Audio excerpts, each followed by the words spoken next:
Hey there, welcome to Prog Monster. My name is Murph. I am the host of this show, a show dedicated to progressive rock and other forms of rock music. So, this is my series, which is progressive rock albums from the 1980s. This is episode number 15, which features Steve Hackett, formerly guitar player for Genesis, on a solo here. The album is called Defector. Not heard it before, of course. That's pretty standard here. So for those of you who don't know, I'm picking one album, one band per band. So 31 albums, 31 bands. And we're going over them once just to get a feel. This is the first time listen for all these albums. I've not heard any of them before. That was part of the condition.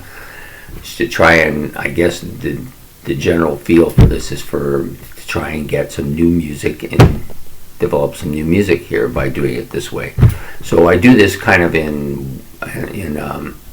I listen to the album, I talk about it a bit. I don't really do any of the background reading on it, or I know who the person is.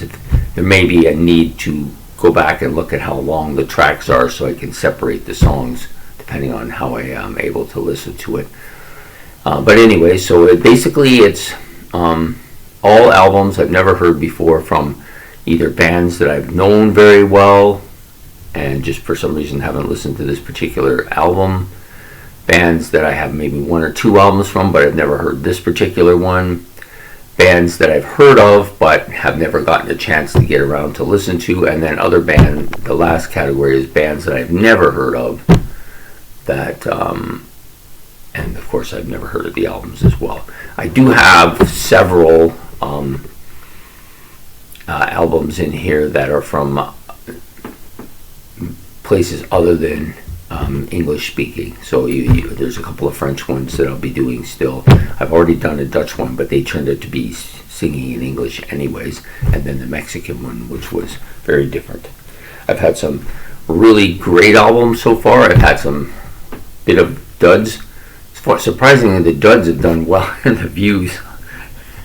Maybe that's just the way it is, And then there's some stuff that's okay to a little bit good. There's not really a lot of, other than the album I did on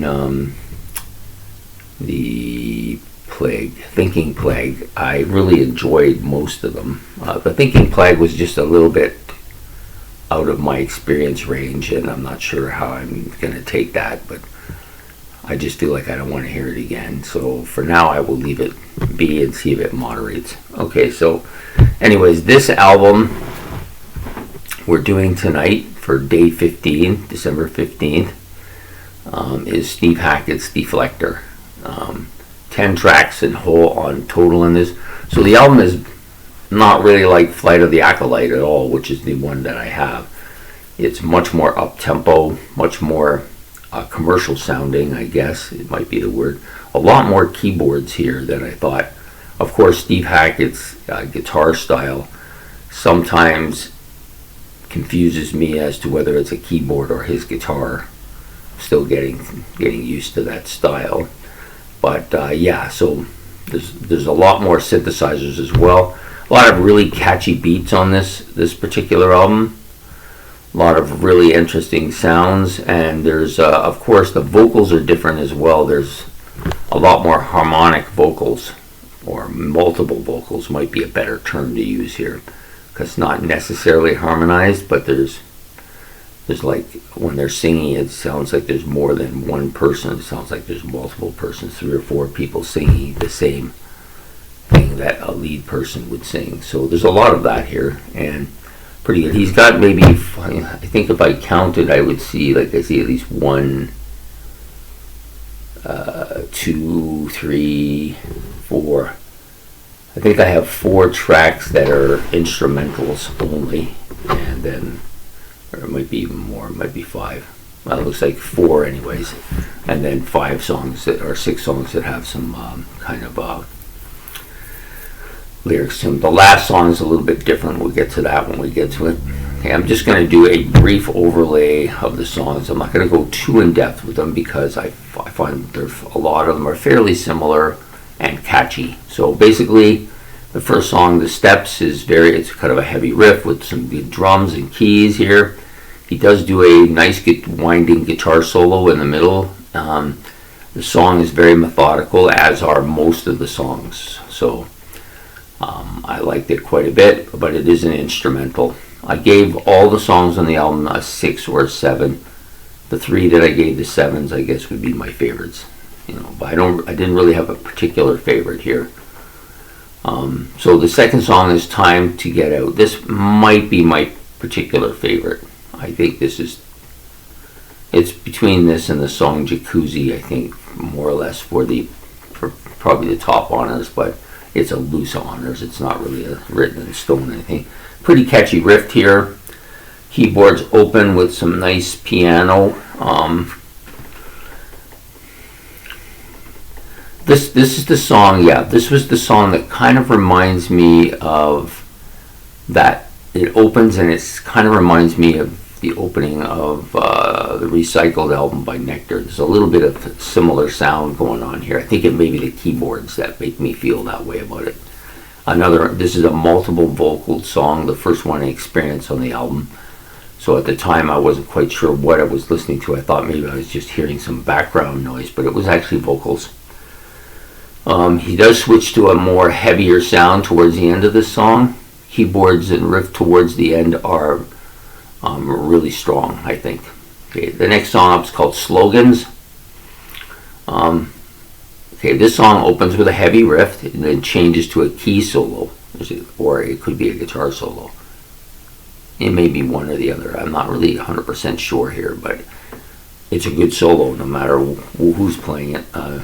And it's got some nice drum, bass and drum fills in the background, like adding some depth to the song. Quite a bit of it, actually. What else about this song can I tell you?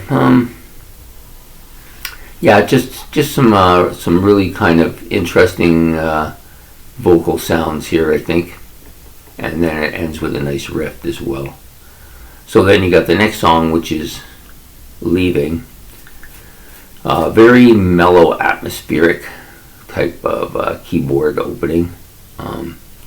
Vocals again, another multi-vocal thing. And then there's that kind of lead vocal part. This is one of the songs that has an actual lead vocal part. Not that the multi-vocals aren't a lead, they're doing the lead part, but this is a single person doing a lead part on a song, and there's some keyboards played with it as well. So it's one of the few tracks on the album, I think, that has this. It may be the only one. I don't recall any others. The next one is called Two Vamps as a Guest. So this is basically the classical bit on the album. He does a classical, it's a nylon classical guitar bit. It would sound okay with any Steve Howe thing as well. So it's just an acoustic guitar bit. So really decent. I didn't mind it. Next song out is Jacuzzi, and I apologize, my throat, for some reason I left my water in the kitchen, so I'm just going to have to go with dry throat here. Anyways, the next song is called Jacuzzi.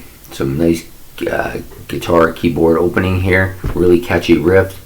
The keys go off on a bit of a solo bit, and of course that probably is a guitar now that I think about it. Heavy song, but another instrumental. Okay. Hammer in the Sand. It's kind of a piano opening with some fairly heavy organ and keyboard and synthesizer fills in here.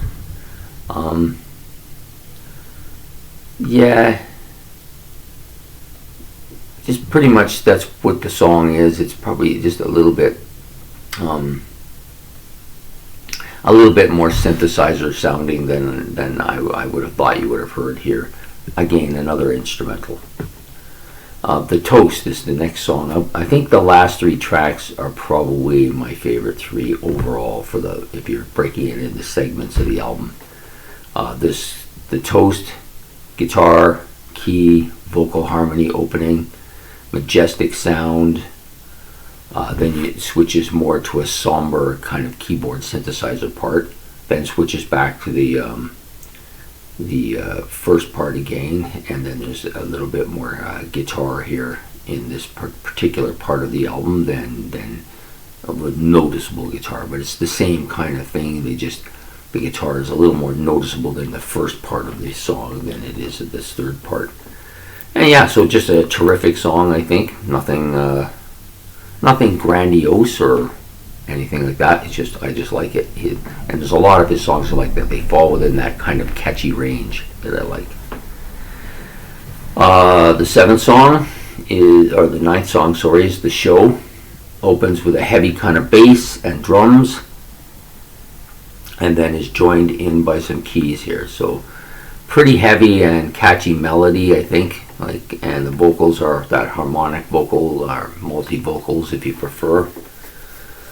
And then there's this kind of part towards the end that's a little bit kind of funky almost. It's a funky bass drum part. Actually, maybe funky is a little overstating it, but definitely has that flavor. So great tune. And then the last tune is very different than anything else on the album other than the classical guitar bit.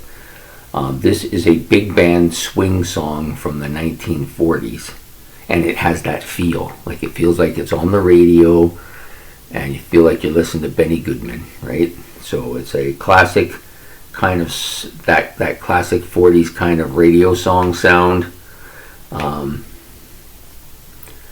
The vocals are fit that big band era very perfectly, and then there's a little voice, female voice that comes on and says a couple of things and then kind of disappears. Yeah, just a real kind of throw out. It's not a throw out, a real kind of dip offside here.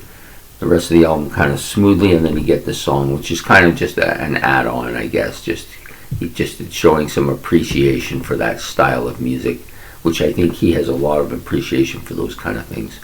Anyways, I think overall, pretty solid album. I think I like it better than The Flight of the Acolyte, only because it's more catchy. It sounds a little bit more modern, more up to date.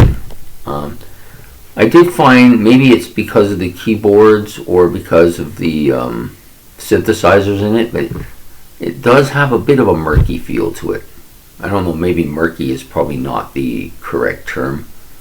It's not clear. It's not as clear, I guess, is maybe a better term. It's not as clear sounding as you would see on a lot of more modern day albums, but it's still a pretty solid album. I can see myself having this album.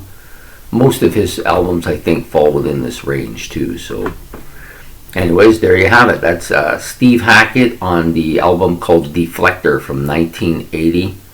Solid album, well worth getting a listen to. If you like Steve Hackett, I can see why. So if you like this video, please like and subscribe. It's much appreciated, and we'll be back on tomorrow. Well, this one actually will come out in the morning. We'll be back out on Friday with yet another one on day 16 of progressive rock albums from the 1980s. So I hope you enjoyed this, and we'll see you then. Have a good night. Bye.